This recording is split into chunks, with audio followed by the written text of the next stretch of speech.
आँखों में रहा दिल में उतर कर नहीं देखा, आँखों में रहा दिल में उतर कर नहीं देखा, कश्ती के मुसाफिर ने समंदर नहीं देखा। बेवक्त अगर जाऊंगा सब चौंक पड़ेंगे, एक उम्र हुई दिन में कभी घर नहीं देखा। जिस दिन से चला हूं मेरी मंजिल पे नजर है, आंखों ने कभी मील का पत्थर नहीं देखा। नमस्कार साथियों, स्वागत है आप सभी का दा विद्यांजलि पर। मैं हूं जगदीश यादव, आप हैं हमारे साथ एक इंपॉर्टेंट टॉपिक पर आज हम लोग डिस्कशन करने के लिए, और वो टॉपिक हमारा है chemical bonding and molecular structure. मेरे दोस्तों, ये चैप्टर हमारे लिए बहुत ही इंपॉर्टेंट है। ये हमारी केमिस्ट्री का फाउंडेशन है, केमिस्ट्री की बुनियाद है। इसी पर हमारी केमिस्ट्री की बड़ी बड़ी इमारतें खड़ी हुई। केमिस्ट्री सीखने की दिशा में जो हमारे बड़े बड़े जो कॉन्सेप्ट आगे क्लियर होंगे, उनमें इन सारे कॉन्सेप्ट का बहुत ही इंपॉर्टेंट रोल है। आज के सेशन में हम लोग बात करेंगे केमिकल बॉन्डिंग के बेसिक एस्पेक्ट पर, केमिकल बॉन्डिंग से रिलेटेड कुछ टर्म्स पर। उनको हम लोग समझेंगे और समझते हुए फिर हम अपने सेशन को आगे बढ़ाएंगे। डिफरेंट टाइप की बॉन्डिंग थ्योरीज को हम सीखेंगे। तो आज के सेशन में हम लोग शुरुआत करते हैं। अगर हमें पता है तो हम लोगों ने लास्ट क्लास में या अब तक पढ़ते पढ़ते हम लोगों ने एटम को समझ लिया था।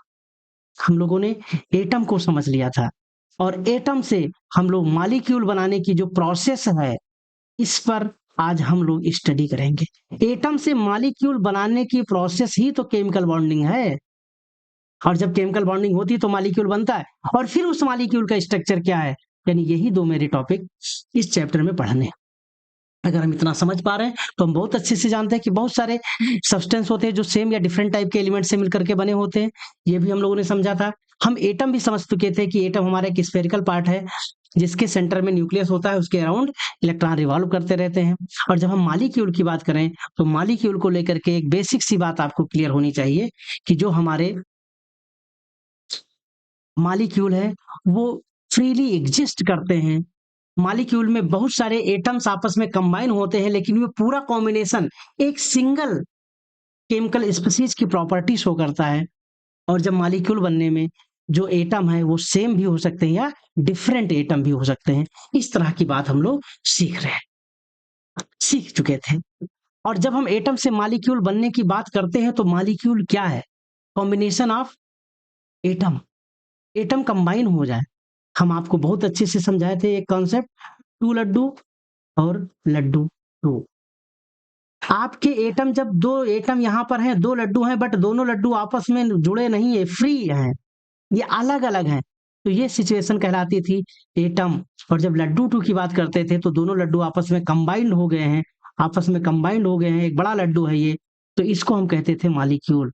यानी एटम जब कंबाइन होते हैं तो एटम कंबाइंड स्टेट में जब पहुंचते हैं तो वो मॉलिक्यूलर स्टेट में पहुंच जाते हैं। मेरी बात आप बहुत अच्छे से समझ चुके हैं। तो ये था एटम और मॉलिक्यूल। जैसे कि हमारी चैप्टर का नाम है केमिकल बॉन्डिंग और मॉलिक्यूलर स्ट्रक्चर, तो मेरे दोस्तों सबसे पहले हम टर्म को समझने की कोशिश करेंगे कि क्या है केमिकल बॉन्डिंग, क्या है केमिकल बॉन्ड।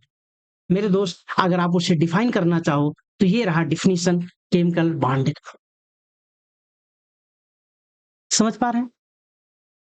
अगर हम अपने घरों में देखें तो आपके घर में भी बहुत सारे सदस्य होंगे। उन सभी सदस्यों के बीच में आपका अलग अलग टाइप का एक संबंध होगा। एक का सी के साथ, एक का डी के साथ, एक का ई के साथ, मतलब ऐसे XYZ कुछ मान लीजिए। ये संबंध है। आप इस संबंध का मतलब कि एक जुड़ाव। संबंध का मतलब क्या है? एक जुड़ाव। जुड़ाव का मतलब एक आकर्षण बल है। क्या है? एक आकर्षण बल है, एक अट्रैक्शन है, एक बॉन्डिंग है। यानी बॉन्ड क्या है? एक स्पेशल टाइप का अट्रैक्टिव फोर्स है जो किसी भी मॉलिक्यूल में एटम को एक साथ बांध के रखता है। और इसी अट्रैक्टिव फोर्स को, जिसे आप उस फैमिली में संबंध कहते हो, जिन्हें आप रिश्ता कहते हो, जिन्हें आप रिलेशन कहते हो, उसी को हम यहाँ संबंध में से केवल आप बंध ले लीजिए, और फिर या हम बॉन्ड कहते हैं। ये वही आपका बॉन्ड या बंध है जो किसी भी मॉलिक्यूल में, आपके परिवार में सारे फैमिली के सदस्य आपस में जुड़े हुए हैं। एक प्रकार का आकर्षण ही तो है, एक लगाव ही तो है। इसी लगाव को जिसे आप संबंध, रिश्ता, रिलेशन कहते हैं, ऐसे ही अट्रैक्टिव फोर्स जब किसी मॉलिक्यूल में एटम को बांध के रखता है, इसे हम क्या कहते हैं? Chemical bond. वहां अलग अलग टाइप से रिलेशन है, तो उस रिलेशन को भी आप अलग नाम देते हैं। ये इस रिलेशन का नाम मम्मी है, इस रिलेशन का नाम पिता पुत्र है, ये मामा, ये नाना, दादा, चाचा, काका, ऐसे रिलेशन के नाम देते हैं। ठीक इसी तरह से हम लोग डिफरेंट टाइप के अट्रैक्टिव फोर्स को, डिफरेंट टाइप के केमिकल बॉन्ड को भी हम आगे अलग अलग नाम देंगे। बट यहाँ इतना हम समझ लेते हैं कि केमिकल बॉन्ड का मतलब एक अट्रैक्टिव फोर्स जो किसी भी मॉलिक्यूल में एटम को बांध के रखता है। जैसे अगर हम H2O की बात करें तो मेरे दोस्त H2O में हाइड्रोजन इस ऑक्सीजन के साथ जुड़ा हुआ है। इसी जुड़ाव को आप क्या नाम देते हैं? Chemical bond. इसी जुड़ाव को क्या नाम देते हैं? Chemical bond. वाटर में H और वो आपस में कनेक्टेड है और इस कनेक्शन का नाम है, इस कनेक्टिंग, इस अट्रैक्शन, इस बॉन्ड का नाम ही केमिकल बॉन्ड। जैसे इस मॉलिक्यूल को कार्बन कार्बन आपस में जुड़ा है, ये भी एक बॉन्ड है। कार्बन हाइड्रोजन जुड़ा है, ये भी एक बॉन्ड है। तो इस तरह से आप बॉन्ड समझ गए, बॉन्ड समझ गए। बॉन्ड क्या है? एक अट्रैक्शन है। मेरे दोस्तों, एक बात यहाँ पर और आपकी क्लियर हो जानी चाहिए। जब हम अट्रैक्शन की बात करते हैं, इसकी बात करते हैं हम अट्रैक्शन की, और जब हम अट्रैक्शन की बात करते हैं तो हमने एक वीडियो में आपको बहुत अच्छे से समझाया है। वीडियो का जो था वो क्या था? Energy versus stability. एनर्जी और स्टेबिलिटी में हमने आपसे रिलेशन दिखाया था। यानी जब अट्रैक्शन की केस में होता क्या है कि पोटेंशियल एनर्जी डिक्रीज होती है, और पोटेंशियल एनर्जी डिक्रीज होने के साथ साथ उस सिस्टम की स्टेबिलिटी इंक्रीज कर जाती है। यानी जब भी केमिकल बॉन्ड मिलेगा, यानी केमिकल बॉन्ड क्या है मेरे दोस्त? अट्रैक्शन ही तो है। इसका मतलब केमिकल बॉन्डिंग की सिचुएशन में पोटेंशियल एनर्जी डिक्रीज होगी और उनकी स्टेबिलिटी बढ़ जाएगी। ये है आपका केमिकल बॉन्ड। केमिकल बॉन्ड बनता कैसे है ये तो हम समझ गए। केमिकल बॉन्ड है क्या? क्या तो समझ में आ गया केमिकल बॉन्ड क्या है। केमिकल बॉन्ड करता क्या है? केमिकल बॉन्ड पोटेंशियल एनर्जी को डिक्रीज करता है और स्टेबिलिटी को इंक्रीज करता है। ये दो बात भी हम समझ गए। लेकिन अगला जो मेरा प्रश्न है, केमिकल बॉन्ड बनता कैसे? केमिकल बॉन्ड कैसे बनता है? मेरे दोस्त आप बहुत अच्छे समझ जाएंगे। अब अगर हम बात करें केमिकल बॉन्ड को समझने की, तो हम एक एग्जाम्पल लेंगे। एग्जाम्पल हम एक ले रहे हैं कि आप एक यात्रा पर हैं, और जब यात्रा पर हैं तो एक केस आपका ये है कि आपकी जो सीट है, आप अपनी सीट पर गए और सीट पर बैठने के बाद में अपने कान में ईयरफोन, ब्लूटूथ, ऐसा कोई डिवाइस आपने कान में लगाया और आप वीडियो, मैच या ऐसा कुछ गाना सुनते हुए, किसी से बात करते हुए आपने पूरी यात्रा कर ली। अपने दाएं बाएं पड़ोसियों से किसी भी तरह का आपका कोई इंटरेक्शन नहीं हुआ। ऐसी सिचुएशन में पूरी एनर्जी, यानी पूरी यात्रा के दौरान आपका किसी के साथ कोई कनेक्शन, कोई अट्रैक्शन, कोई लगाव नहीं हुआ। इट मीन्स इस केस में यानी बॉन्डिंग की जो बात हुई, यहाँ कोई बॉन्ड नहीं बना, ये नो बॉन्डिंग सिचुएशन है, यानी यहाँ पर बॉन्ड नहीं बना। बट आप दूसरा केस ले लीजिए। दूसरे केस में आप पहुंचते हैं, अपनी सीट पर बैठते हैं, सामने वाले से हाय हेलो होता है, और हाय हेलो के बाद में फिर आप उनको अपना इंट्रोडक्शन देते हैं कि आई एम फलां, मैं यहाँ का रहने वाला हूँ और मैं इस किसी काम से या पढ़ाई के लिए मैं राजस्थान कोटा जा रहा हूँ, मैं पढ़ाई के लिए लखनऊ से दिल्ली जा रहा हूँ, ऐसा कुछ आप बताते हैं। तो सामने वाला भी अपने बारे में कुछ बताता है कि आई एम फला and I am also going from here to here, ऐसा कुछ बोले। अब ये देखो, इस इंटरेक्शन का परिणाम होगा आप एक दूसरे से जुड़ेंगे, आपके बीच में लगाव होगा, और इससे ये होगी कि आपके बीच में एक केमिकल बॉन्ड स्टेबल हो जाएगा, स्टेब्लिश हो जाएगा। यानी केमिकल बॉन्डिंग के लिए जरूरी है, क्या जरूरी है? यहां इन्होंने कोई इंटरेक्शन नहीं किया तो बॉन्डिंग नहीं हुई, यहां पर कुछ इंटरेक्शन हुआ तो बॉन्डिंग हुई। यानी केमिकल बॉन्डिंग की अगर हम बात करें तो मेरे दोस्तों, केमिकल बॉन्डिंग के लिए एटम के बीच में इंटरेक्शन होना जरूरी है। उस इंटरेक्शन में होता क्या है? उस इंटरेक्शन में होता है एक्सचेंज। क्या होता है? एक्सचेंज। एक्सचेंज किसकी हो रही? जैसे अभी हमने देखा, तो ये हम लोग क्या कर रहे थे? Exchange of information. Exchange of information. यहां क्या हो रहा? क्योंकि जब आप सूचनाओं का आदान प्रदान करें तो आप रिलैक्स हो रहे थे, आप अपनी जर्नी में कंफर्टेबल हो रहे थे, आपको वहां स्टेबिलिटी मिल रही थी, आपको सुकून मिल रहा था कि हम आराम से जर्नी को पूरा करेंगे क्योंकि इनका मेरे को साथ मिल रहा है। इसका मतलब जब भी हम एक्सचेंज की बात करेंगे, यानी केमिकल बॉन्डिंग के लिए एक्सचेंज जरूरी है। और एक्सचेंज की अगर बात करें तो हमारे एटम के पास क्या है? वो कौन सी सूचना देगा? Hello I am halogen, I am going to फला, ऐसा तो कुछ बोलेगा नहीं। मैं हीलियम हूं, मैं ये करने जा रही हूं, मैं तो आयरन हूं, मैं ये करने जा रहा हूं। एटम इस तरह का कौन सी ऐसी इंफॉर्मेशन एक्सचेंज करेगा? तो एटम अगर एक्सचेंज करेगा तो एटम करेगा एक्सचेंज ऑफ इलेक्ट्रॉन। एटम क्या करेगा? Exchange of electron.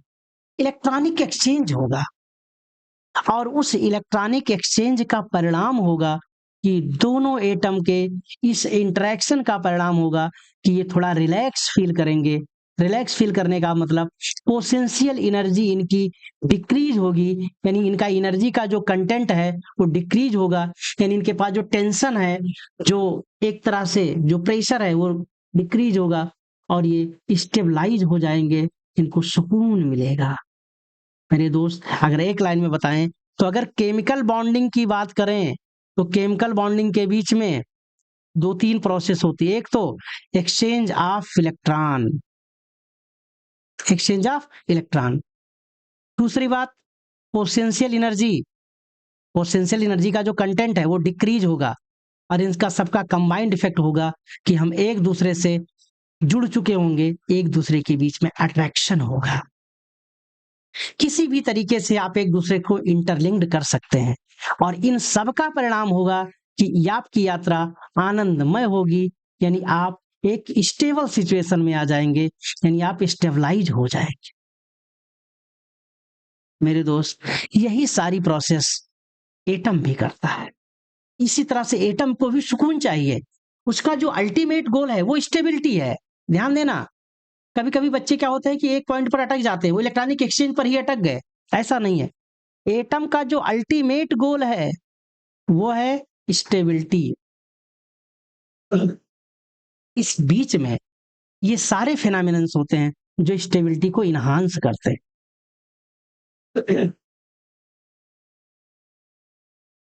अगर हम आपसे बात करें कि आप पढ़ रहे हैं, क्यों पढ़ रहे हैं? आप देख रहे हैं कि हमारा फ्यूचर स्टेबल होगा, वो फ्यूचर की स्टेबिलिटी को ध्यान में रखते हैं। अल्टीमेट गोल आपका स्टेबल फ्यूचर है और उस बीच में आप छोटे छोटे बहुत सारी प्रोसेस करते हैं जिनको आपको थोड़ा थोड़ा आनंद मिलते मिलते फाइनली आप परमानंद की ओर बढ़ रहे होते हैं, एक स्टेबल सिचुएशन की ओर बढ़ रहे होते हैं। हाँ मेरे दोस्तों, इतनी बात समझ गए तो आप अगले इस कॉन्सेप्ट को आप बहुत अच्छे समझ जाएंगे, इसमें हमको कुछ बताने की कोई जरूरत नहीं है।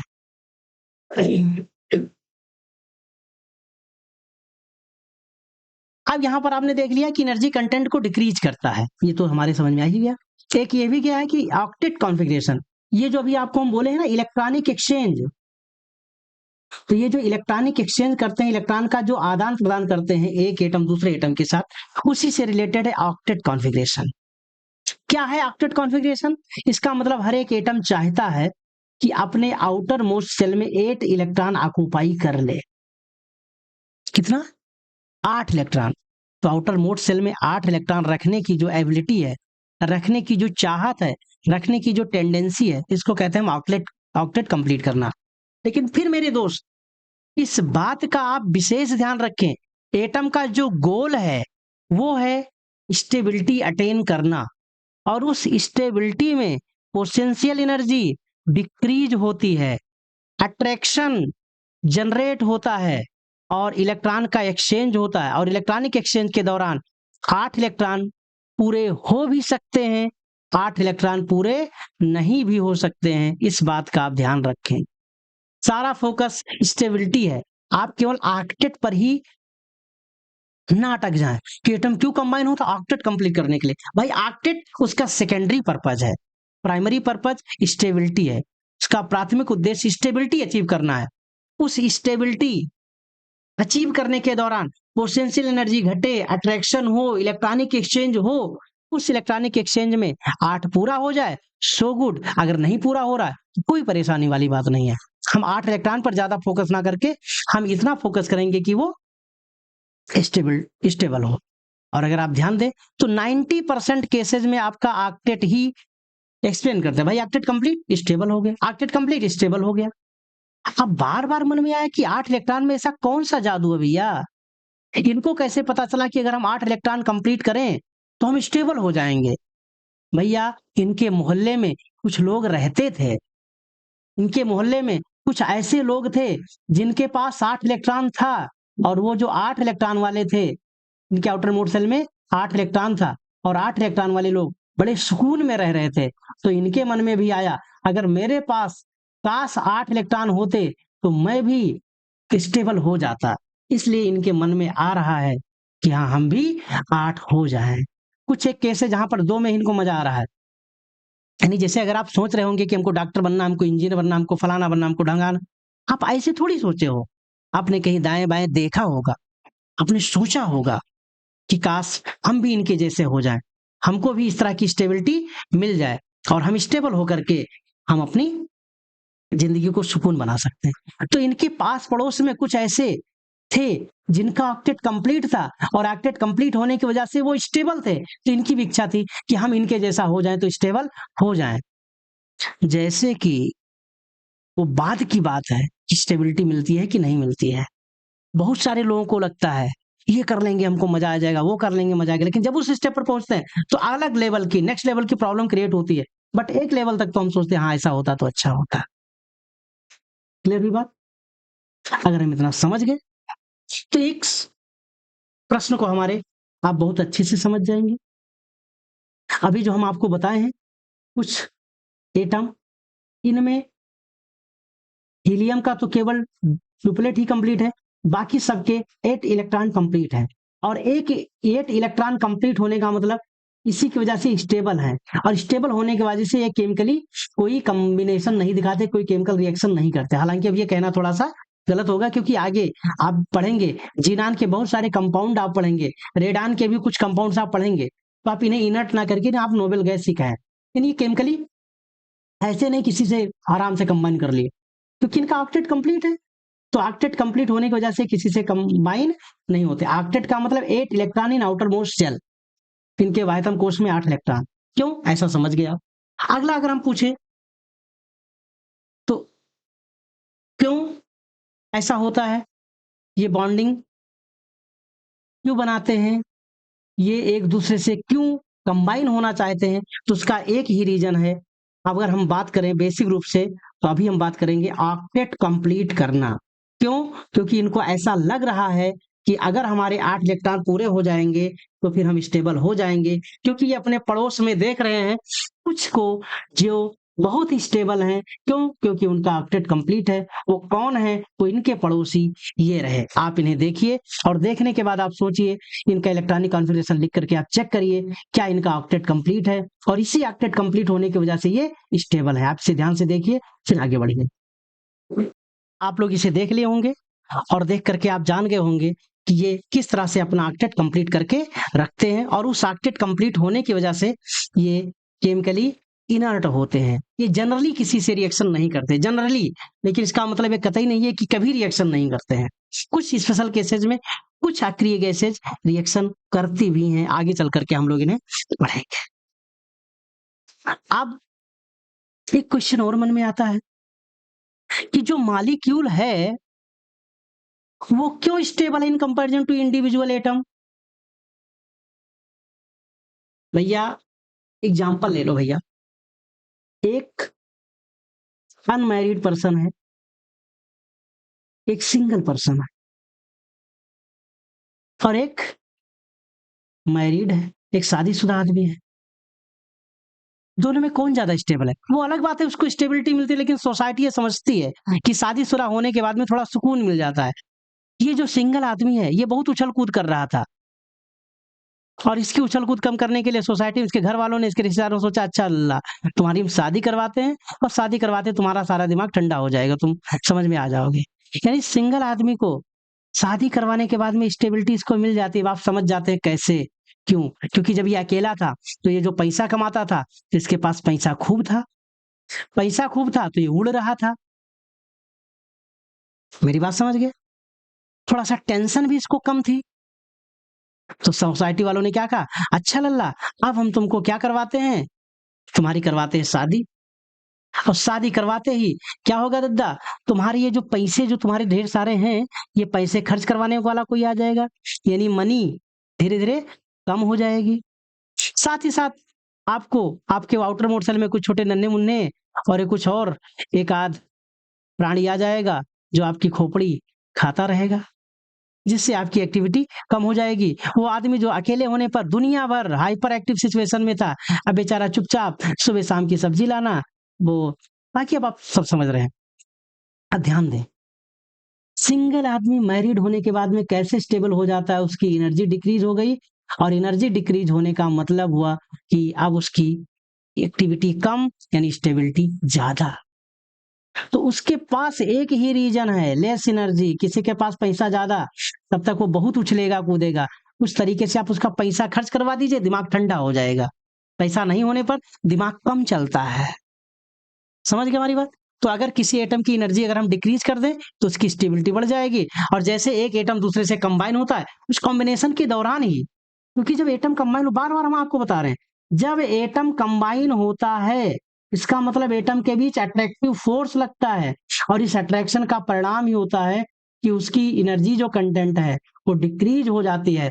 तो एनर्जी कंटेंट डिक्रीज़ होने का मतलब ही स्टेबिलिटी इंक्रीज़ हो जाती है। हम बहुत बार से आपको बहुत अच्छे से समझाएँ, अभी भी ना समझ में आए, तो हमारा एनर्जी वर्सेस स्टेबिलिटी का जो कॉन्सेप्ट है, इसको आप देखिए और समझिए क्या रिलेशन है। अब इतना जब हम समझ ही चुके हैं, तो हम अपने एक प्रश्न का जवाब हम आपसे और पूछ लेते हैं। एटम का संयोजन कैसे होता है, ये तो हमने समझ लिया भैया। एटम के संयोजन के लिए इलेक्ट्रॉनिक एक्सचेंज ज़रूरी है। किसकी ज़रूरत है? इलेक्ट्रॉनिक एक्सचेंज की ज़रूरत है। हालाँकि इन सारी प्रोसेस में पोटेंशियल एनर्जी घटे, ये सारी चीज़ें हैं और इलेक्ट्रॉनिक एक्सचेंज का एक ही ऑब्जेक्ट होता है कि अपने आउटर मोस्ट सेल में ऑक्टेट कंप्लीट कर लें। ऑक्टेट कंप्लीट का मतलब ये आउटर मोस्ट सेल में 8 इलेक्ट्रॉन पूरा कर लें। 8 इलेक्ट्रॉन पूरा कर लें। अब 8 इलेक्ट्रॉन कैसे पूरा करते हैं? साथ ही साथ इसी से रिलेटेड और बहुत सारे क्वेश्चंस हमारे मन में जनरेट होते हैं। उन सारे प्रश्नों को हमारे अलग-अलग थ्योरीज, अलग-अलग कॉन्सेप्ट से हमको इनका आंसर मिलेगा।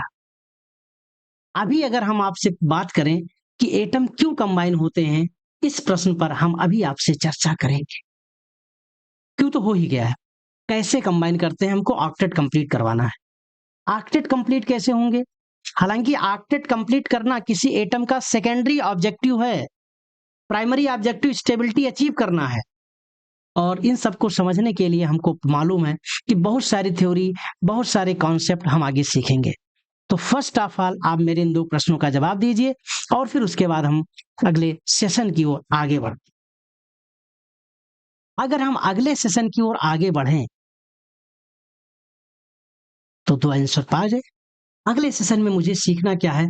मॉलिक्यूल्स बनाने के लिए डिफरेंट टाइप की थ्योरीज, यानी थ्योरीज यानी ये किसकी थ्योरीज है? केमिकल बॉन्डिंग की थ्योरी है, यानी theory of chemical bonding. Chemical bonding से रिलेटेड थ्योरीज के बारे में बात करेंगे।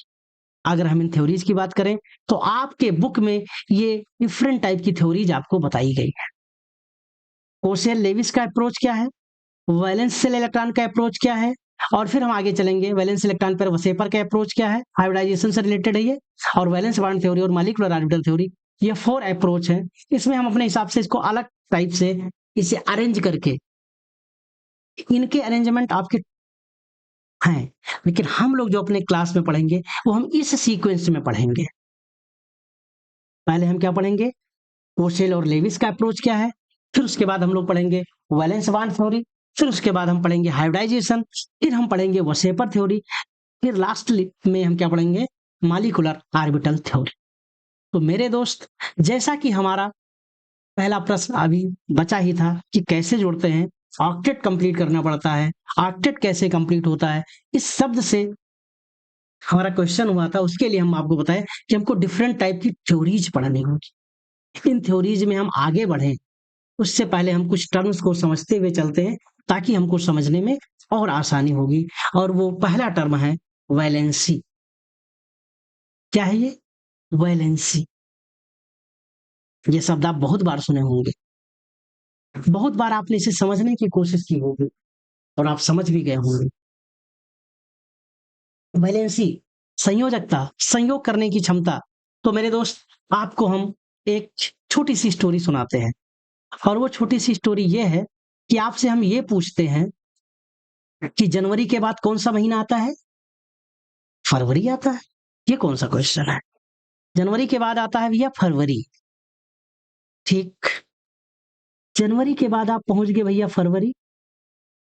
जनवरी में आप क्या खरीदे थे? झंडा। 26 जनवरी आपने खूब धूमधाम से मनाई। और जैसे फरवरी की बात आई, आप तुरंत कुछ एक स्पेशल चीज खोजने लगे। और वो स्पेशल चीज क्या थी? आप देख करके जान गए होंगे हमने क्या लिखा है। अगर आप ये जान गए तो आपको कुछ याद आ रहा होगा। फरवरी में इस शब्द का संबंध किससे है? तो आप बताते हैं कि फरवरी महीने में एक तारीख होती है जिसको आप ये कहते हैं। और अगर इस डेट की बात करें, इसको हम क्या कहते हैं? आप बड़े धूमधाम से बताते हैं ये कौन सा दिन है? ये भैया, मैं बोलूं कि आप समझ गए? आप समझ गए। यहाँ जो एक वर्ड आपने यूज किया है, दिस वर्ड,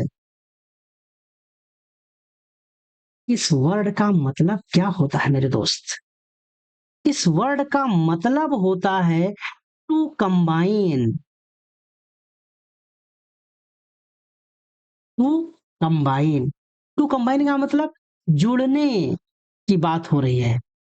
कंबाइन का मतलब यहाँ जुड़ने की बात हो रही है।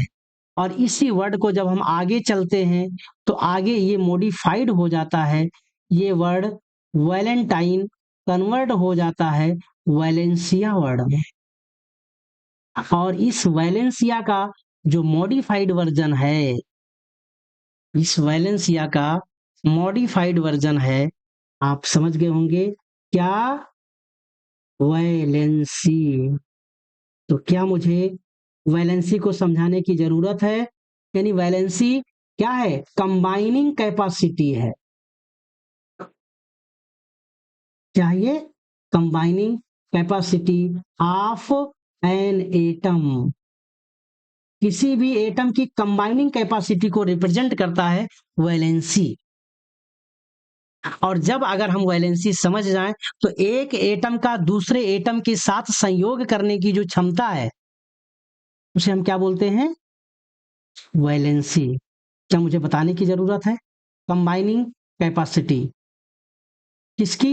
एटम की। क्लियर हुई बात? यहां तक अगर बात आप समझ गए तो कंबाइनिंग कैपेसिटी यानी valency of atom is depend upon outermost shell. किस पर डिपेंड करता है मेरे दोस्त? ये सारे शब्द को यहां समझिए, आउटर मोस्ट सेल पर डिपेंड करता है।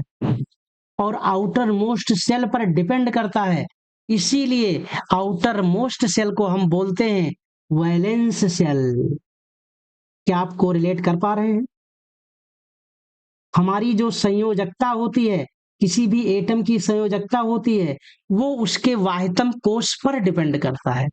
मतलब आउटर मोस्ट सेल के इलेक्ट्रॉन पर डिपेंड करता है। यानी वैलेंस सेल पर डिपेंड करता है, यानी वैलेंस सेल के इलेक्ट्रॉन पर डिपेंड करता है। इसीलिए मेरे दोस्त, वैलेंस सेल के इलेक्ट्रॉन को हम क्या बोलते हैं भैया? Valence electron. क्या बोला? Valence electron. समझ पा रहे मेरी बात? अगर आप वैलेंस इलेक्ट्रॉन समझ गए तो फिर मैं आपसे एक बात बताऊं। आप जानते ही एटम का सेंट्रल पार्ट न्यूक्लियस है, उसके बाहर डिफरेंट ऑर्बिट में इलेक्ट्रॉन होते हैं, और उस डिफरेंट टाइप के जो ऑर्बिट हैं, इसमें जो सबसे बाहर वाला जो ऑर्बिट है उसको आप क्या कहते हैं? उसको बाहर वाले को क्या बोलते हो? वैलेंस शेल या वैलेंस इलेक्ट्रॉन, जो भी कुछ कह लीजिए। अगर सेल की बात करें तो वैलेंस सेल, अगर इलेक्ट्रॉन की बात करें तो वैलेंस इलेक्ट्रॉन। तो इस बाहर वाले सेल को छोड़ करके बाकी को क्या कहते हैं? तो मेरे दोस्त, वैलेंस सेल को छोड़ करके यहां से लेकर के ये पूरे न्यूक्लियस तक की पूरे पार्ट को हम क्या बोलते हैं? तो केर्नल। क्या बोलते हैं? केर्नल। यानी अगर मैं इस टॉपिक को समझ रहा हूं तो एटम में क्या होता है? एक तो केर्नल और प्लस वैलेंस सेल या वैलेंस सेल के इलेक्ट्रॉन। मेरी बात आप समझ गए? भाई आउटर मोस्ट सेल को वैलेंस सेल कहते हैं, उसको में उपस्थित इलेक्ट्रॉन को हम क्या कहते हैं? वैलेंस इलेक्ट्रॉन कहते हैं।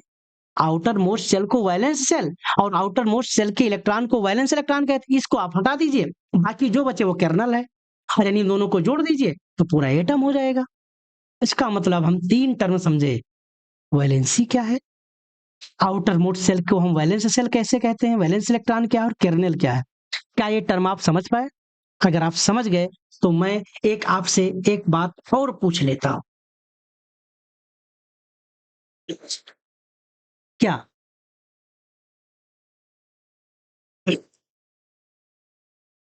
इसमें हम सारा तामझाम जो भी फोकस कर रहे थे, सारे तामझाम पर वैलेंस सेल की बात कर रहे थे, वैलेंस सेल इलेक्ट्रॉन की बात कर रहे थे। यानी कि हम जाने अनजाने, क्या मैं इलेक्ट्रॉनिक थ्योरी की बात तो नहीं कर रहा था? हाँ मेरे दोस्त, मैं इलेक्ट्रॉनिक थ्योरी की ही बात कर रहा था। अगर मैं इलेक्ट्रॉनिक थ्योरी की बात करूं तो जी, वही जिसको जीएन लेविस और कोसेल ने बताया था, जिसको जीएन लेविस और कोसेल ने बताया था। यानी मैं शायद कोसेल के अप्रोच पर ही बात कर रहा था। जी बिल्कुल सही आप कर रहे थे, हम जी के अप्रोच पर बात कर रहे थे। और ये जो जीके का अप्रोच था, इस केमिकल बॉन्डिंग वाले अप्रोच को बाद में एक साइंटिस्ट हुए लैंगम्यूर, उन्होंने इलेक्ट्रॉनिकली इसको एक्सप्लेन किया। तो जीएन कोसेल के नाम से, लेविस और कोसेल के नाम से, हम कोसेल और लेविस का अप्रोच भी कहते हैं। लैंगम्यूर ने इलेक्ट्रॉनिकली इसको एक्सप्लेन किया, इसलिए हम इसे इलेक्ट्रॉनिक थ्योरी कहते थे। और इलेक्ट्रॉनिक थ्योरी यही कहती है भैया, valency depend upon outermost shell. और अगर आउटर मोस्ट सेल में ऐसा क्या है, आउटर मोस्ट सेल में वो 8 इलेक्ट्रॉन कंप्लीट करना चाहता है, और वो 8 इलेक्ट्रॉन कंप्लीट करने के लिए दूसरे एटम के साथ वो इलेक्ट्रॉनिक एक्सचेंज करना चाहता है। और अगर वो इलेक्ट्रॉनिक एक्सचेंज करना चाहता है तो इलेक्ट्रॉनिक एक्सचेंज के बेस पर आप वैलेंसी को डिफाइन करेंगे। और अगर हम इस तरह से इलेक्ट्रॉनिक एक्सचेंज को ध्यान में रखें तो हम आगे चल करके अभी हम बात करेंगे, 3 टाइप की वैलेंसी हम पढ़ेंगे और 3 टाइप के हम बॉन्ड भी पढ़ेंगे। इलेक्ट्रॉनिक एक्सचेंज के आधार पर हम लोग पढ़ेंगे आयोनिक वैलेंसी, इसी के बेस पर हम लोग पढ़ेंगे कोवैलेंसी, इसी के बेस पर हम आगे पढ़ेंगे कोऑर्डिनेट वैलेंसी, यानी इसके आधार पर हम पढ़ेंगे आयोनिक बॉन्ड, इसके आधार पर हम पढ़ेंगे कोवैलेंट बॉन्ड, और इसी के आधार पर हम पढ़ेंगे कोऑर्डिनेट बॉन्ड। ये 3 टाइप के बॉन्ड हम पढ़ेंगे जिनको हम इलेक्ट्रॉनिक एक्सचेंज के बेस पर समझेंगे। हालांकि अब कोऑर्डिनेट बॉन्ड को हम आगे चलकर एक डिटेल एक चैप्टर में पढ़ते हैं, तो अक्सर बुक्स या अक्सर इस कोऑर्डिनेट बॉन्ड को हम लोग थोड़ा सा कम इंपॉर्टेंस देते हैं, क्योंकि एग्जाम के पॉइंट ऑफ व्यू से इसका उतना ज्यादा इंपॉर्टेंट नहीं रहा। इसलिए अब फिर भी हम डिटेल में जो बात करेंगे वो आयोनिक और कोवैलेंसी पर जरूर बात करेंगे। आयोनिक बॉन्ड पर, कोवैलेंट बॉन्ड पर हम जरूर बात करेंगे। तो एक चार्ट हम देखते हैं, यहाँ पर हम लोग कुछ समझते हैं कि बॉन्ड क्या है। समझ लीजिए भैया, केमिकल बॉन्ड अभी आप जान गए, आयोनिक बॉन्ड, कोवैलेंट बॉन्ड। ये मेटालिक बॉन्ड एक थोड़ा स्पेशल टाइप का है, जिसको हम लोग अलग से ही पढ़ेंगे। कोऑर्डिनेट बॉन्ड को इन्होंने नहीं रखा है, लेकिन यहाँ भी आप उसे समझ के रखिए।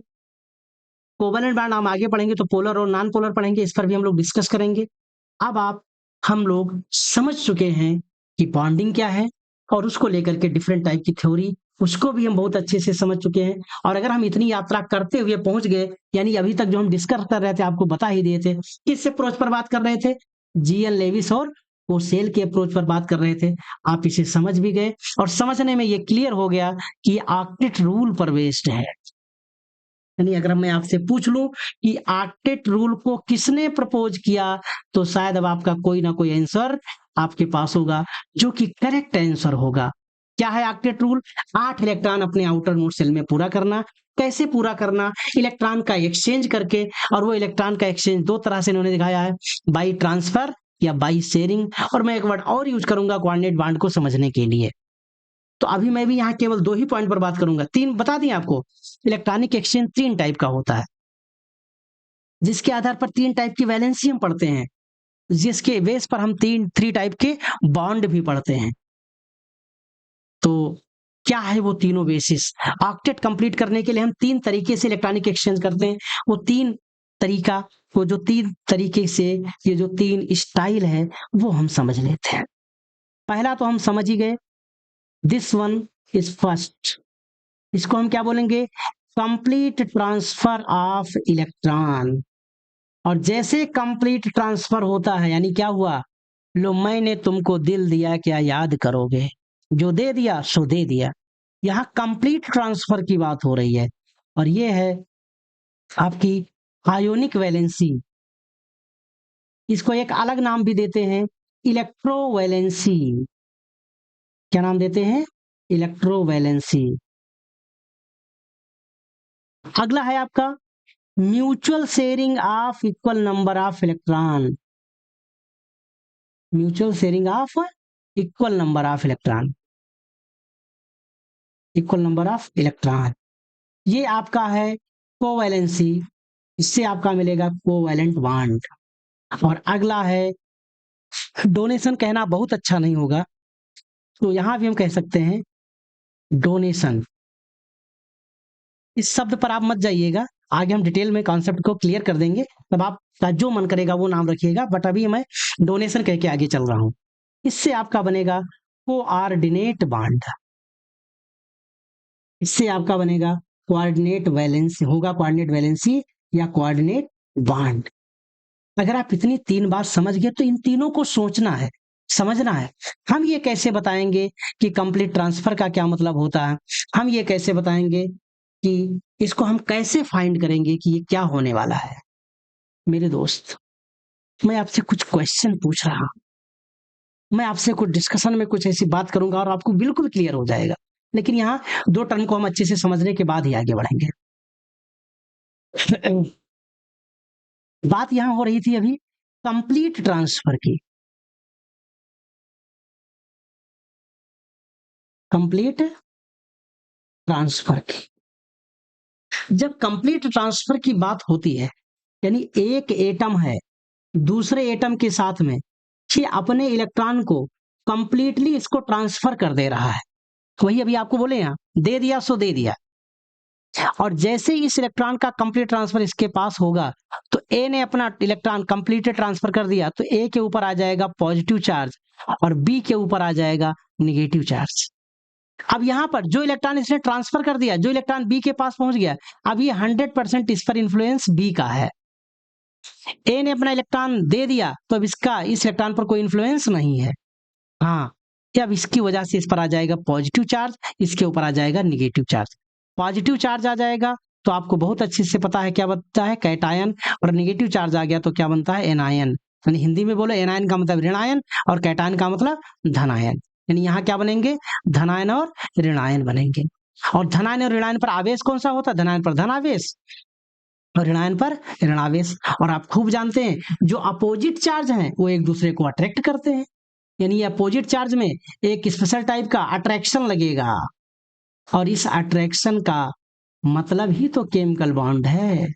यानी ये जो अट्रैक्शन लग रहा है अपोजिट चार्ज के बीच में, इसको हम बोलते हैं आयोनिक बॉन्ड, या नाम देना चाहो इलेक्ट्रोवैलेंट बॉन्ड। यानी कंप्लीट ट्रांसफर में आयंस बनते हैं, याद रखना, कंप्लीट ट्रांसफर में क्या बनते हैं? आयन। और आयन कितने प्रकार के होते हैं? दो, प्लस और माइनस। और प्लस और माइनस अपोजिट चार्ज हैं, तो अपोजिट चार्ज के बीच में जो इलेक्ट्रोस्टैटिक फोर्स ऑफ अट्रैक्शन लगता है, वो इलेक्ट्रोस्टैटिक फोर्स ऑफ अट्रैक्शन ही क्या है? आयोनिक बांड है, जिसे आप इलेक्ट्रोवैलेंट बांड भी बोलते हैं। और इस टाइप के इलेक्ट्रॉन एक्सचेंज करने की जो प्रोसेस है, इसे आप क्या कहते हैं? आयोनिक वैलेंसी या इलेक्ट्रोवैलेंसी।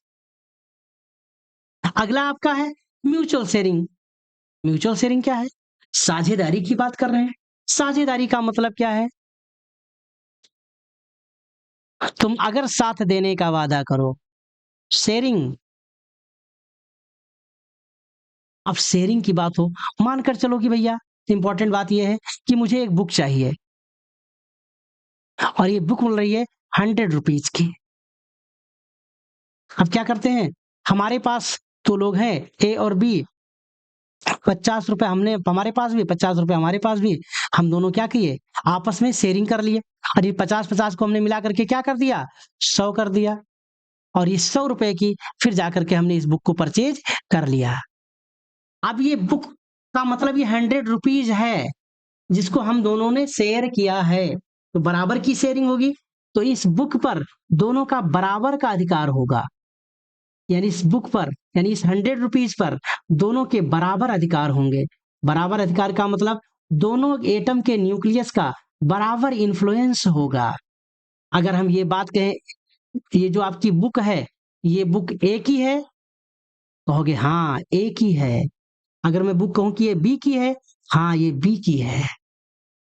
समझ गए मेरी बात?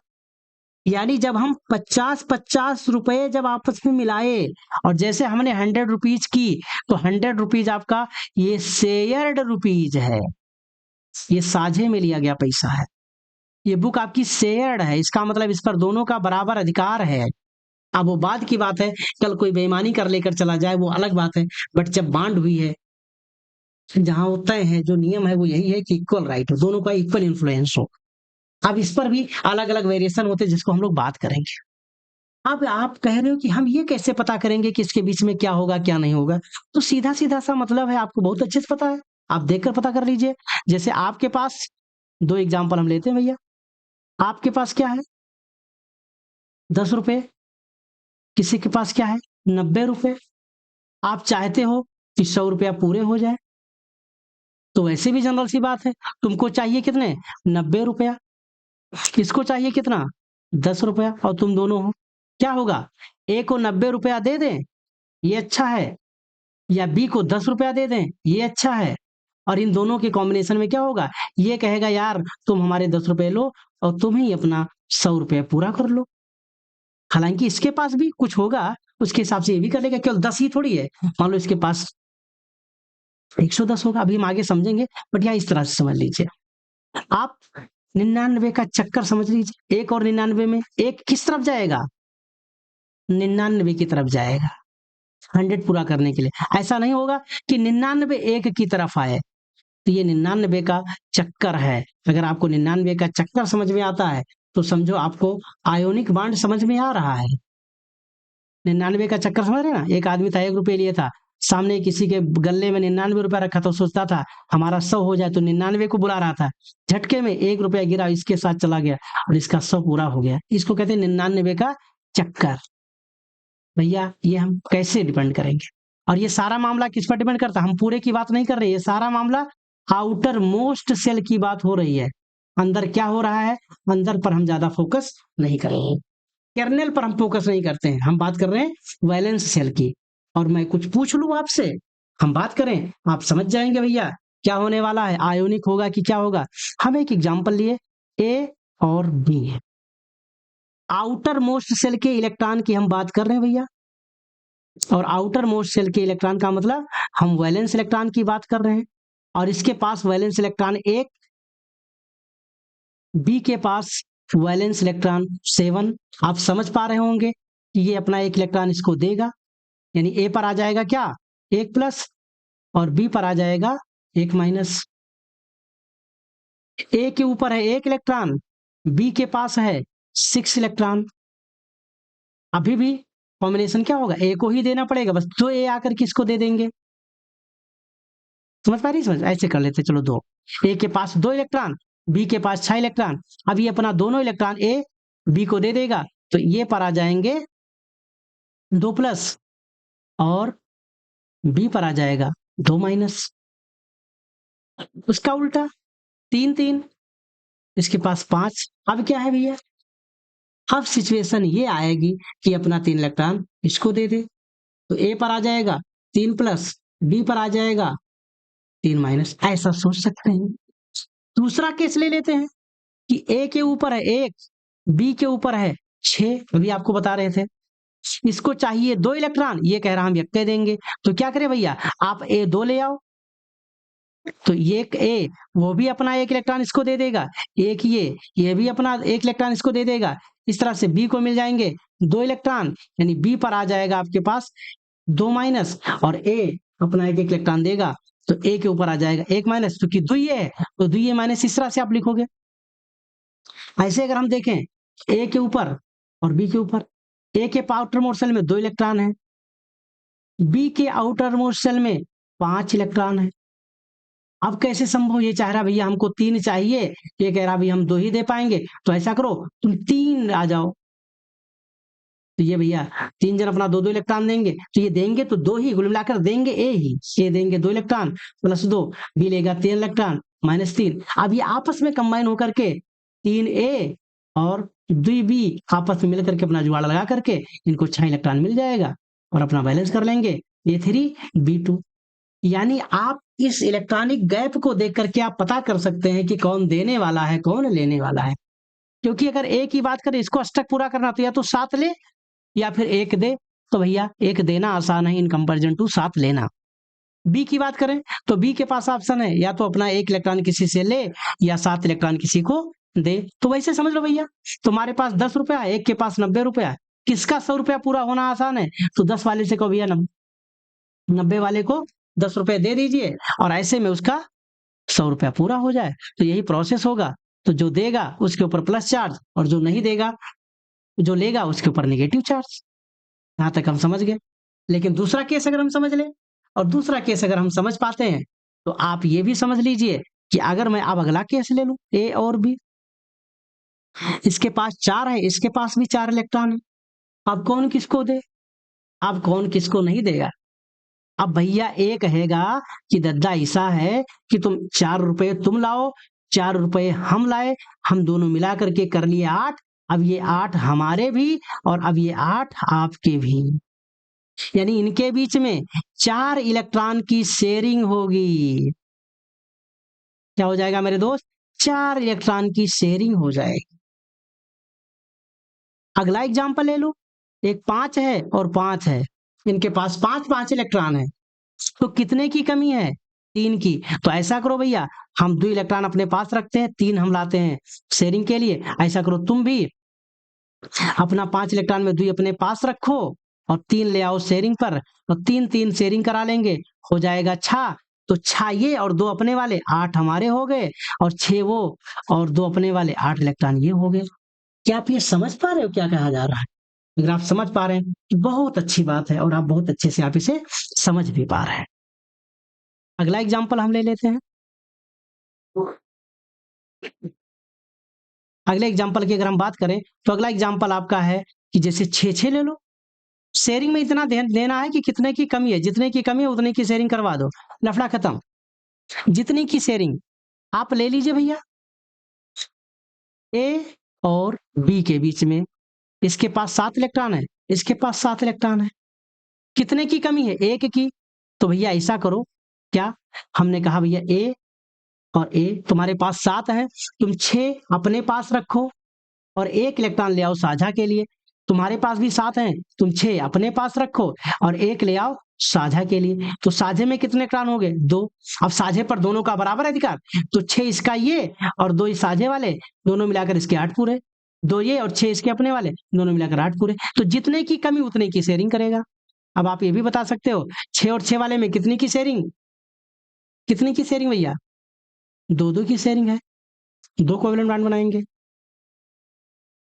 आप कॉम्बिनेशन चेंज भी कर दीजिए, अलग अलग भी कर दीजिए, इसके पास 5 है, इसके पास 7 है, ये चाह रहा है कि हमको 1, ये चाह रहा है हमको 3, तो कोई दिक्कत नहीं है। बी को आप 3 टाइम लेकर चले आओ, ए आपका वही रहेगा।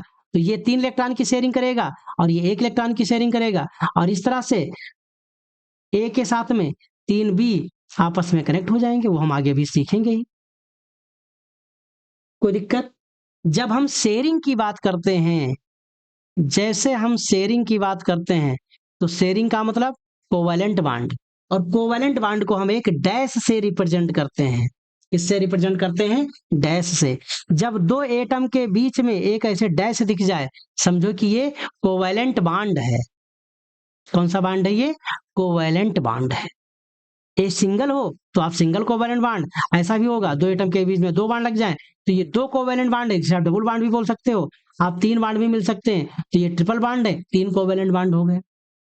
इस तरह से हम लोगों ने समझा। कोऑर्डिनेट को हम बाद में समझेंगे। आप देख करके आप आइडेंटिफाई कर सकते हो कि इसके बीच में क्या होने वाला है। तो आप अगला एग्जाम्पल आप देखिए, और देखने के बाद मेरे दोस्त आप मुझे बताइए। NaCl, NaCl की बात करो भैया। सोडियम का इलेक्ट्रॉनिक कॉन्फ़िगरेशन 2, 8 और 1, क्लोरीन का 2, 8 और 7।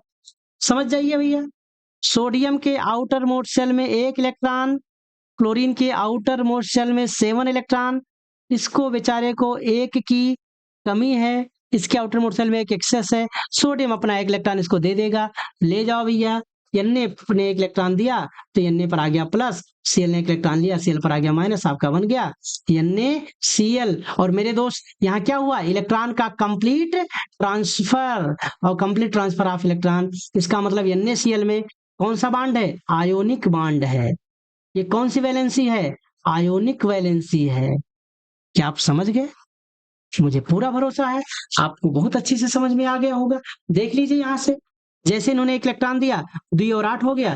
क्लोरीन ने 1 इलेक्ट्रॉन लिया, 2, 8, 8 हो गया। 2, 8 का मतलब आयतन कोश में 8 इलेक्ट्रॉन हो ही गए। 2, 8 का मतलब किसके जैसा? नियान के जैसा। 2, 8, 8 जैसा यानी आर्गन जैसा, क्योंकि हम आपको बोले थे भैया इलेक्ट्रॉनिक कॉन्फ़िगरेशन देख लीजिए, चेक कर लीजिए, क्योंकि हर एक एटम चाहता है ऑक्टेट कंप्लीट हो। ऑक्टेट कंप्लीट होने का मतलब नोबेल गैस जैसा बनना चाहता है, और नोबेल गैस का मतलब helium, नियान, argon, krypton, xenon, radon जैसा वो बनना चाहता है। वो चाहे शेयरिंग करके और चाहे कंप्लीट ट्रांसफर करके। कंप्लीट ट्रांसफर में वही कैटायन है। हाँ, Cl2 ले लो भैया, अभी आपको बता दिए। क्लोरीन का इलेक्ट्रॉनिक कॉन्फ़िगरेशन 7 आएगा, 7 आएगा। कितने की कमी है? 1 की। दोनों को 1 1 चाहिए, तो दोनों ने 1 1 इलेक्ट्रॉन की देखो प्यार से साझेदारी कर ली है।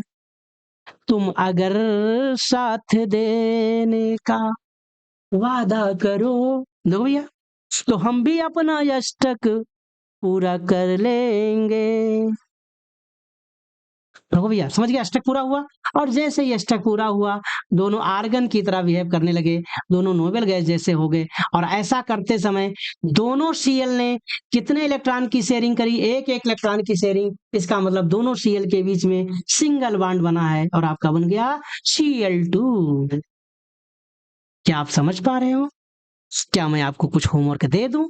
तो भैया मैं दे रहा हूं, धूमधाम से बनाइएगा। O2, N2, H2, Br2। कोई दिक्कत? हम एक एग्जांपल आपसे और पूछ लें क्या? पूछ लो भैया। हम एग्जांपल ले रहे हैं भैया, CH4 को बनाओ। अब CH4 में 1 कार्बन आपका है, परमाणु क्रमांक 6, 2 और 4। आपको इलेक्ट्रॉनिक कॉन्फ़िगरेशन अच्छे से आना चाहिए। यानी कार्बन के आउटर मोस्ट शेल में कितने इलेक्ट्रॉन भैया? 4, 4 है। कितने हाइड्रोजन जुड़ने आ रहे हैं भैया? हाइड्रोजन के पास 1 इलेक्ट्रॉन है। हाइड्रोजन तो केवल 2 पूरा करेगा भैया। जिस तरह से सारे परमाणु 8 पूरा करते हैं, हाइड्रोजन 2 पूरा करता है। छोटा सा बच्चा है। आप खाना खाने जा रहे हो, आपको 5 पूड़ी चाहिए, 10 पूड़ी चाहिए, 8 पूड़ी चाहिए, लेकिन जो बिल्कुल छोटा सा बच्चा है वो तो 2 पूड़ी में उतना ही मजा है, उसको उतने स्टेबल है जितना आप 8 खाने के बाद। तो ये आपका हाइड्रोजन आया, हाइड्रोजन ने कहा 1 इलेक्ट्रॉन मेरे पास है, हम 2 पूरा करेंगे। ये भी अपना कहेगा, ये भी अपना कहेगा, ये भी अपना कहेगा, और ऐसा करते समय दोनों के बीच में 1 1 इलेक्ट्रॉन की साझेदारी होगी। कार्बन और हाइड्रोजन धूम धूम से, धूम धूम से। हाइड्रोजन का कितना पूरा? 2। हाइड्रोजन का कितना पूरा? 2। और इस शेयरिंग के बाद में शेयर्ड इलेक्ट्रॉन पेयर को कैलकुलेट करते हुए एक बार कार्बन से पूछो भैया तुम्हारा कितना पूरा हुआ? वो भी बोला 8 जी। ऐसा करते समय एक कार्बन ने 4 हाइड्रोजन से सिंगल सिंगल इलेक्ट्रॉन की साझेदारी करी, और 4 इन्होंने कोवैलेंट बॉन्ड बना लिए। 4 डिफरेंट हाइड्रोजन एटम के साथ, और इस तरह से आपका बन गया CH4। तो मेरे दोस्त अगला होमवर्क आपके लिए है H2O, और अगला है आपका NH3, और फिर हम आपको दे रहे हैं PCl3। कोई दिक्कत तो नहीं? PCl3, इसको आप लोग करिएगा। फिर हम आपसे क्वेश्चन पूछेंगे। क्वेश्चन बहुत प्यारा सा है, देख लीजिए। देखो इसमें कहाँ कहाँ ऑक्टेट किस तरह से पूरा कर पा रहे हैं। अगर कुछ समझ में आ जाएगा तो आप मुझे बताइएगा, हमें पूरा भरोसा है। अगर आपको समझ में नहीं आया तो आपको कोई चिंता करने की कोई जरूरत नहीं है, क्योंकि हम अगली बार सीखने ही जा रहे हैं। अगले क्वेश्चन का मतलब भी आप समझ चुके होंगे। अगर इतना समझ चुके हैं तो मेरे दोस्त, जो आप समझ चुके थे उसको आप एक बार पढ़ भी लीजिए। क्या है लेविस का सिंबल, ये स्टोरी आप समझ पा रहे हैं। हाँ, इस ग्राफ को आप अच्छे से समझ लीजिए। किसके पास कितने इलेक्ट्रॉन हैं, इसको अगर आपको समझने में दिक्कत हो तो मेरे दोस्त मैं आपको अच्छे से बता रहा हूँ। भैया आपके पास रुपए, मैं आपको बता रहा हूँ कि रुपए कैसे हैं। आपके पास कितने रुपए हैं तो कितने सिक्के होंगे। आपके पास 1 रुपया, इसका मतलब जो आपके पास कॉइन्स हैं वो 1 रुपए का 1 कॉइन्स है। आपके पास 2 रुपया है, इसका मतलब 1-1 रुपए के 2 कॉइन्स है। आपके पास 3 रुपए, इसका मतलब 1-1 रुपए के 3 कॉइन्स है। आपके पास 4 रुपया है तो 1-1 रुपए के 4 कॉइन्स हैं। अगर आपके पास है, इसका मतलब 2 रुपए का 1 कॉइन और 1-1 रुपए के 3 कॉइन। 6 रुपए हैं भैया, 2-2 रुपए के 2 कॉइन, 1-1 रुपए के 1 कॉइन। अगर आपके पास 7 हैं तो 2-2 रुपए के 3 कॉइन और 1 रुपए का 1 कॉइन। तो आप ये भी बता दोगे कि अगर आपके पास 8 रुपए हैं, इसका मतलब 2-2 रुपए के 4 सिक्के आपके पास हैं। इतना समझ लेना बस।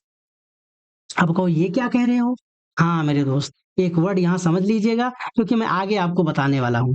जो मैं 1-1 रुपया बता रहा हूँ, 1-1 रुपए का मतलब ये किसी ऑर्बिटल के अंदर 1 इलेक्ट्रॉन है। अभी शायद समझ नहीं पाओ, लेकिन इतना समझिए, वो 1 ऑर्बिटल, जो आप हुंड रूल मल्टीप्लिसिटी वाला है पढ़ा था ना, हुंड रूल के अधिकतम बहुलकता का नियम, सारे ऑर्बिटल में 1-1 इलेक्ट्रॉन। तो 1 रुपए का मतलब 1 ऑर्बिटल में 1 इलेक्ट्रॉन। ये अनपेयर इलेक्ट्रॉन है। क्या वर्ड यूज करते थे? Unpaired electron. और जब हम 2 रुपए की बात करते हैं, इसका मतलब 1 ऑर्बिटल में 2 इलेक्ट्रॉन है। इसको आप लोन पेयर या पेयर्ड इलेक्ट्रॉन बोलते थे, अभी आप इन्हें केवल पेयर्ड इलेक्ट्रॉन ही बोलो। समझ पा रहे हैं? Paired electron. तो इस तरह से आप ये जो देख रहे हो ना, ये जो इनके चारों तरफ डाट स्ट्रक्चर, ये डाट है। जैसे हमने आपको बताया कि कार्बन के आउटर मोड सेल में कितने इलेक्ट्रॉन है? 4। तो कार्बन के आउटर मोड सेल में 4 का मतलब 1-1 रुपए के 4 सिक्के हैं। लगा दो भैया। मैं क्लोरीन की बात करूं, क्लोरीन का एटॉमिक नंबर 17, आपने इलेक्ट्रॉनिक कॉन्फ़िगरेशन लिखा 2 8 7 287। तो क्लोरीन के आउटर मोड सेल में 7 इलेक्ट्रॉन, और आपको बताया 7 रुपीज का मतलब आपके पास 2-2 रुपीज के 3 सिक्के हैं और 1 रुपए का 1 सिक्का है। This is your electron dot structure of Cl। Electron dot structure, dot का मतलब हम इस पॉइंट से इलेक्ट्रॉन को रिप्रेजेंट करते हैं कि आपके पास जो इलेक्ट्रॉन है वो 7 इलेक्ट्रॉन, उनका क्या मतलब है? 7 फ्री फ्री है या 7 में ये सेट है। ये एक जनरल इंटरप्रिटेशन है जिसको आप बहुत अच्छे से समझ पाएंगे। अब अगला मेरे पे एक प्रश्न का जवाब दे दो भैया, और फिर उसके बाद हम आगे बढ़ लेते हैं। मॉलिक्यूल बनाने के लिए किसकी जरूरत होती है? Only outer cell electron involve. जी गुरु जी, ओनली। अभी तक तो हम यही सीख रहे हैं ना, आउटर सेल के इलेक्ट्रॉन ही तो आते हैं, इनर सेल का तो अभी कोई काम ही नहीं है। Number of Lewis dot structure in chlorine atom, good. Lewis chlorine का भी अब तो दिखा दिए कितने हैं। अब आप तो भाई इसका भाई आंसर आप ही दो। Example of Lewis dot structure आप बना लो भैया अच्छे से, अभी हम आपको बता ही दिए हैं, और आप बना करके आप इसे समझ जाइएगा। अगर आपको कोई प्रॉब्लम होती है तो आप मुझे बताइए। अब यहाँ पर हम एक वर्ड और यूज करते हैं। वर्ड यूज हम ये कर रहे हैं, अभी आपको हम बताए थे भैया, स्टेबिलिटी इंपॉर्टेंट है, और स्टेबिलिटी अटेन होती है, इसमें ऑक्टेट कंप्लीट हो भी सकता है, ऑक्टेट कंप्लीट नहीं भी हो सकता है, या ऑक्टेट से ज्यादा भी हो सकता है। ऑक्टेट का मतलब 8 इलेक्ट्रॉन, यानी मॉलिक्यूल बनाने के बाद 8 इलेक्ट्रॉन पूरे होने चाहिए। ये तो वादा था, ये तय था। कहाँ तो तय था चारागाह हर एक घर के लिए। यहाँ चिराग मयस्सर नहीं शहर के लिए। एक कहानी तो थी कि हम 8 इलेक्ट्रॉन पूरा करेंगे, लेकिन कोई जरूरी नहीं है कि सबका 8 इलेक्ट्रॉन पूरा हो। तो कुछ का 8 इलेक्ट्रॉन पूरा नहीं भी होता है, यानी 8 इलेक्ट्रॉन से कम होता है। तो कुछ का 8 इलेक्ट्रॉन से ज्यादा भी होता है। अगर 8 इलेक्ट्रॉन से ज्यादा है तो उस सिचुएशन में आपको 8 से कम, तो इलेक्ट्रॉन डिफिशियंट कंपाउंड, और या इनके लिए हम वर्ड यूज करते हैं, वर्ड समझना अच्छे से, हाइपोवैलेंट कंपाउंड। कैसे कंपाउंड?